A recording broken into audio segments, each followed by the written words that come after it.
Meanwhile, Gab, you were there as Inter beat Benfica 2-0 in Lisbon. I don't think many saw that coming, certainly not me. So we knew that Benfica were on the slide and they only lost their second game of the season at home to Porto on Friday night. But equally, this is an Inter team that had not won a game in a month. Yeah. This is an Inter team where there's, chaos, blah, blah, blah, we can't score. I looked at the numbers.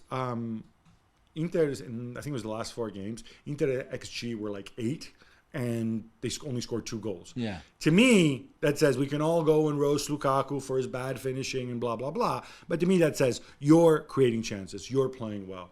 I thought they played this game really masterfully, took the sting out of Benfica completely in the first half.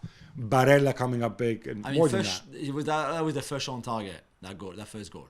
Right, but I think in terms of shots on target at that point, I think Benfica had 1. Yeah, the Gonzalo Ramos chance. But the Bastoni cross is ridiculous. Amazing. And then he had another one like it later where the goalkeeper had to make an incredible save off of Dumfries, I think it was. Yeah, Dumfries.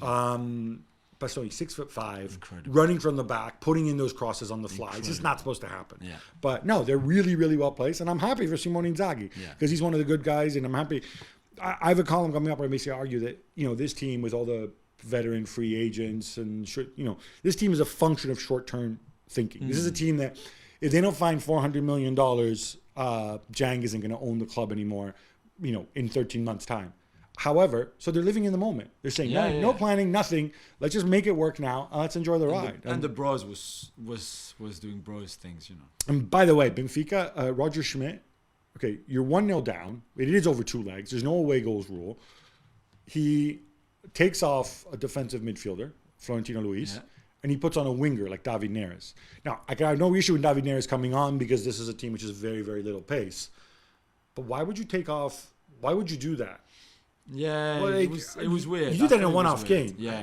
Strange. Well, thank you very much for watching ESPN on YouTube. For more sports highlights and analysis, be sure to download the ESPN app. And for live streaming, premium content, and let's not forget as well, ESPN FC 7 days a week. Subscribe to ESPN Plus.